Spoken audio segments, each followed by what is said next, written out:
Hey guys, I hope all is well. Thank you for joining me for this Truth Talk episode. In today's episode, we're going to be talking about the secret societies that run the world. But before we begin, I just wanted to let you guys know that we will no longer be doing live streams on Sundays. For now, we are stopping the live streams entirely, and on Sunday, I will now be posting normal Truth Talk episodes instead. Thank you all. Now let's get right into it.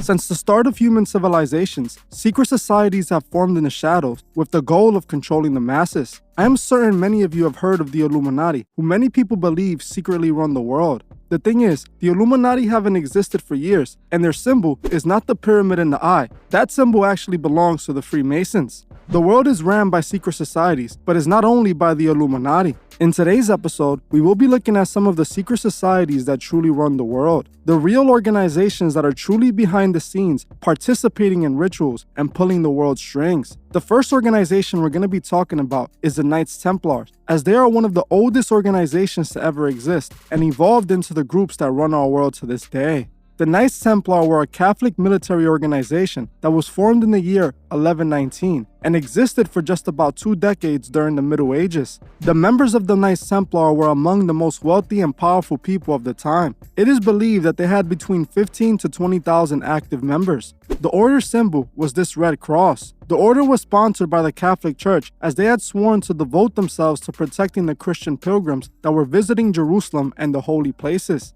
On January 13, 1128, Pope Honorius II granted the Knights Templar a sanction, calling the order the Army of God. The order had a great public reputation, as they made a large portion of their money by receiving donations. The Templars also were known as the first bankers, as they introduced many of the banking techniques that exist to this day. It is believed they operated the world's first bank during the Crusades. Even though the Templars were supposed to be a godly organization, they were setting themselves up to be the elite of the time. The Templars were granted special privileges by the Pope that prevented the organization from having to pay taxes and also meant that they didn't have to follow any laws. They had purchased tons of land and had secured an unbelievable amount of wealth. This made them extremely powerful at the time, which worried many. The Templars kept their rule until Friday the 13th, 1307, when Pope Clement ordered the organization be stopped. The Pope would order the members be arrested and destroyed after discovering what the Templars were truly up to. Pope Clement had came across information regarding the Knights Templars initiation ceremony and other practices.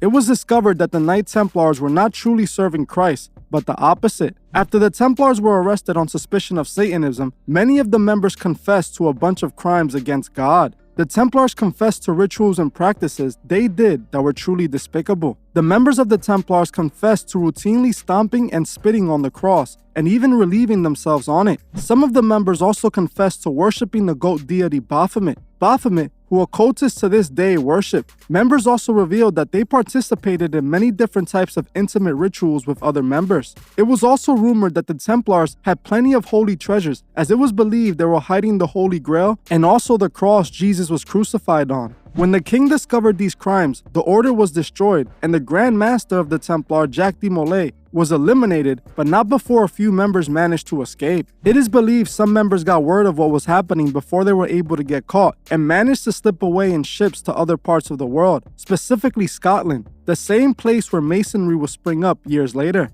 This is how the Templars became the Freemasons, which just so happened to be the very next secret society we will be talking about. The Freemasons is a secret society that claims to be an organization that helps members become enlightened. There are many symbols that represent Masonry, but the most famous are the all-seeing eye and the Masonic square and compasses. They are the largest secret society ever and are still active to this very day. The organization has 6 million members around the world that took the oath and were initiated. Once a member is initiated, they begin to learn the secrets of the Masonic symbols and hand gestures. Members of the Freemasons meet up in lodges and participate in secret rituals that members aren't allowed to disclose to non-members or members of lower degrees. Degrees in Masonry is how a member determines their status in the order. In order to become a member of the Freemasons, an active member must sponsor the initiate and present them to the members of their lodge. The members of the lodge then meet the initiate and visit the individual's home, meeting their family. Once the lodge meet their family and passes the background check, they are then put up for a vote to join, with all members required to unanimously vote yes to the initiate in order to be allowed in.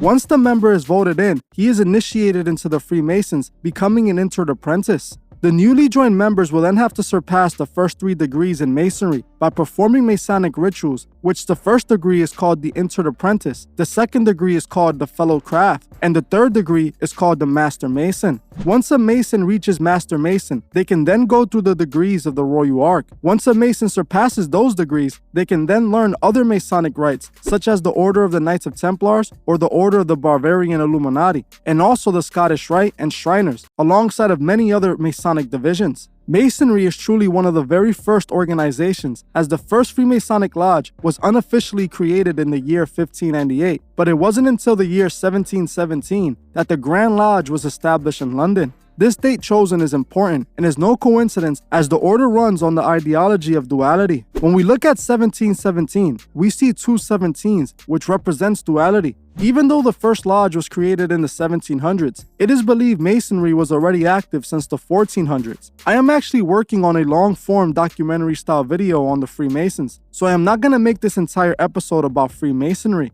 It's important that people understand just how powerful the Freemason order is. In England, the royal family is Masonic, with even Queen Elizabeth's father, King George VI, being a Mason, as he was the Grand Master of the Grand Lodge of England. In America, the Masons' presence is even stronger. What most people don't know is that America was actually founded by the Freemasons. 13 signers of the Declaration of Independence were known to be Freemasons, one of those being Benjamin Franklin. It is even believed that most of the 56 members that signed were undisclosed Masons. The first president of the United States, George Washington, was also a Freemason, alongside of 13 other presidents that include names like Andrew Jackson, Theodore Roosevelt, and William H. Taft, who we will be talking about more shortly. I believe all presidents are Freemasons. They just don't want the world to know this, as it would make it suspicious. If all presidents revealed that they were Masons, it would raise concerns and prove that the Masons are truly the ones rigging the system. But if they reveal only some presidents are Masons, then it gives them the prestigious reputation of having a president as a Mason. This helps encourage new members to join, all while still creating the illusion that the system isn't rigged and that those that aren't Masons can be presidents as well. The Masons created America as their Masonic country that will stand off Masonic principles. But what are those Masonic principles, you may be asking? Well, through all my research into Masonry, what I believe Masonry truly is a system of occult teachings created with the purpose of enlightenment and putting man on the level of God.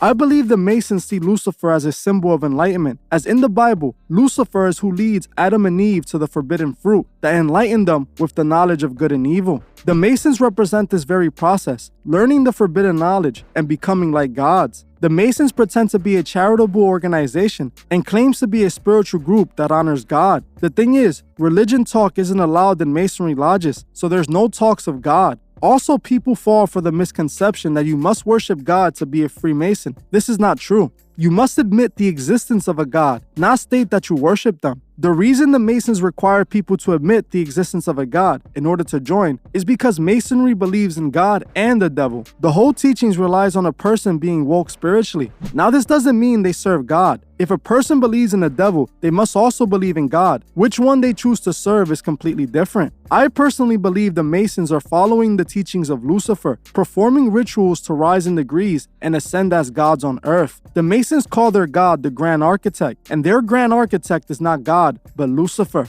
There's tons of evidence that proves the Freemasons are following the teachings of Lucifer. It is believed that Albert Pike, one of the most famous members of the Scottish Rite Freemasons, claimed that Lucifer was the light bearer. He was quoted saying this: "The apocalypse is to those who receive the 19th degree, the apotheosis of the sublime faith which aspires to God alone and despises all the pomps and works of Lucifer. Lucifer the light bearer, strange and mysterious name to give the spirit of darkness. Lucifer the son of the morning, is it he who bears the light, and with its splendors, intolerable blinds feeble, sensual, or selfish souls? Doubt it not." This quote is seen by many truth seekers as proof that at least some Masons were following Lucifer. I believe all Freemasons, knowingly or unknowingly, are learning the teachings of Lucifer. Freemasons teaches his members how to be gods. That's what being enlightened is. This is literally what Lucifer offered the angels that followed them, and even offered Eve. So many people are under the impression that the Masons are just a bunch of old men who like to meet up and hang out. This is far from the truth. Freemasons are definitely running the show for sure. On top of this, not all members are old men. There are plenty of young members who are a part of the organization, as you only have to be 21 to join. On this channel, we have already revealed so many high society members that are Freemasons. The Masons aren't about charity. That's not why they meet up in secrecy. There's a reason why Masons are made to take an oath of secrecy when they join. They are not allowed to talk about the rituals they participate or what they do in their lodges. This is because they have a secret goal, a goal that they have been working towards for hundreds of years. And that goal is bringing in the New World Order, or as I call it, the New Masonic World Order. The Masons want to rebuild from the ashes of the old world a new world that openly accepts Masonry as the law of life. Many people tend to deny the Masons are the ones pulling the strings, but this is nonsense. Just look at how many presidents and politicians have been Masons. Famous artists and actors, baseball players and basketball players, educational leaders and scientists have all been Masons. Something that the Freemasons love to deny is that Aleister Crowley was involved in Masonry. Aleister Crowley claimed himself to have become a Freemason in Mexico back in the beginning of the 19th century. This is important as Masonry claims to not be associated with satanic beliefs, but Crowley called himself the Beast 666. Aleister Crowley is one of the most important names when it comes to the occult world. Many modern occultists praise Crowley and follow his writings to this very day. Crowley was indeed a Mason, but he was also the creator of his own secret society called the Lima. The Lima was created by Crowley not long after he became a Freemason. Crowley added a lot from what he learned in Masonry to create the Lima. The Lima used the same ideology as Masonry. They were degrees and Grand Masters.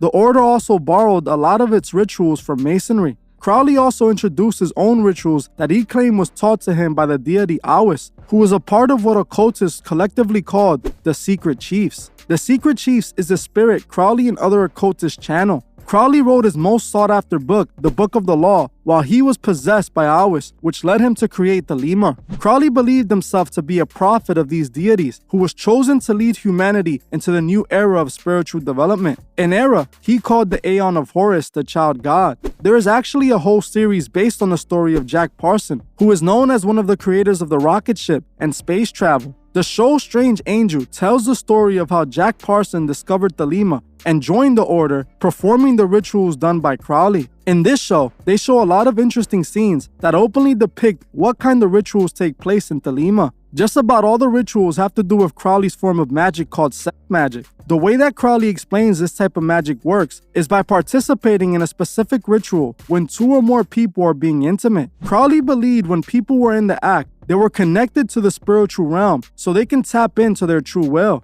Crowley labeled will as the creole to his organization, as Thelema literally meant will in Greek. In this show, Strange Angel, they showed Jack Parsons and other Thelemites participating in rituals that showed members doing the same Masonic hand gesture we see so many celebrities throwing up to this day. This is not a coincidence. So many people claim that this is nothing more than Jay-Z's Rock Nation symbol. So why are occultists doing this exact hand symbol in the middle of an occult ritual years before Jay-Z was even rapping? This symbol is associated with Thelema and Masonry, and it's no surprise Jay-Z would be throwing up the symbol. I believe a full video breakdown on Strange Angel is needed, so if you'd like to see that, comment Strange Angel below. Another secret society Crowley was a part of was the Order of the Golden Dawn, an organization that Crowley joined before he joined Masonry and created the Lima. The Order of the Golden Dawn was created by three high-ranking Freemasons, William Robert Woodman, William Wynne Westcott, and Samuel Little Mathers, back in the year 1887. The order's symbol was called the Rose Cross of the Golden Dawn. The Order of the Golden Dawn initiated Crowley and played as Crowley's initial introduction into the occult world. The Order of the Golden Dawn was created for Masons who had made it to the hierarchy of the Masonic Order and wanted to dive deeper into more occult teachings. The Order of the Golden Dawn were focused on the practice of magic, performing unbelievable rituals to acquire power. Many famous writers and people of power were members of the order. Another secret society that was started by Freemasons is no other than the famous Skull and Bones out of Yale University. I won't be talking too much about the Skull and Bones in this video, as I already made a full video breakdown about them. But it's important to note that they are a Freemasonic organization that was made by two Freemasons, Alfonso Taft and William Huggington. The symbol for the Skull and Bones was this symbol of the Skull and Bones with the number 332.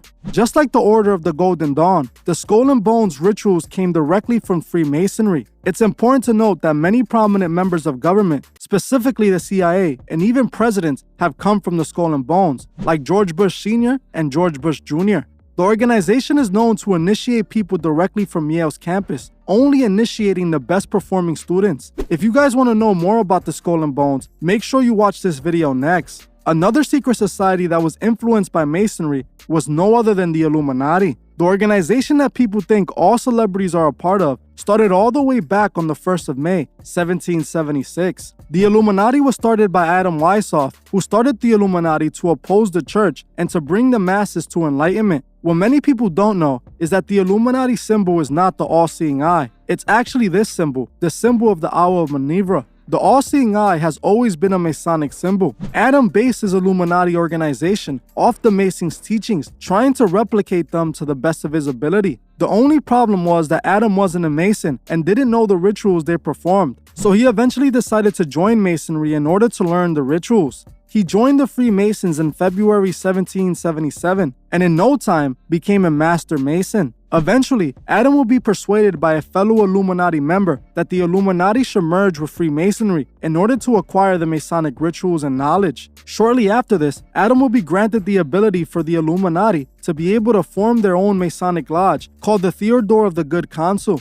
The Illuminati members quickly became Freemason members, and this is how the Illuminati and Masonry became one. The Illuminati order was believed to have ended in 1787 after the Illuminati were outlawed, but it is still believed that the Illuminati members lived on and created a complete different organization. That organization being called Ordo Templi Orientis, or the OTO. The OTO was founded by Karl Kellner and Theodor Roos, once again using Masonic ideologies. The OTO was supposed to be a direct revival of the Bavarian Illuminati. At first, the OTO was only for high-degree Masons and required the person joining to be an active member. The first 5 degrees of the order were the same as the first 5 degrees of Scottish Rite Masonry. The organization would remain Masonic, but after the leader of the organization, Theodore, passed, he would leave leadership of the order to no other than Aleister Crowley, who was initiated by Theodore himself. Crowley declared himself the new leader of the order and made several changes, one being that non-Masons can now join the organization.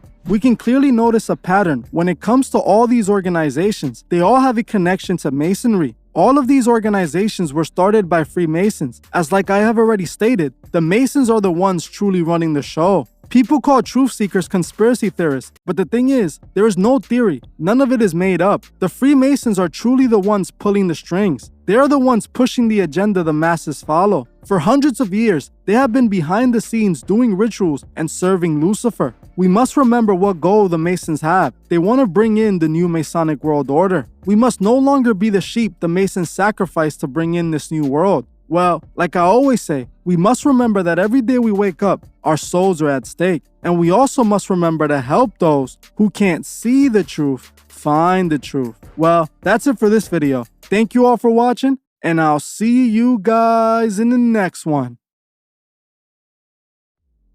I just want to give a special shout out to the Truth Movement members. I truly appreciate every single one of you. If you'd like to further support the channel, join the Truth Movement, or you can join me on Patreon where I drop exclusive videos monthly. The link would be in the description.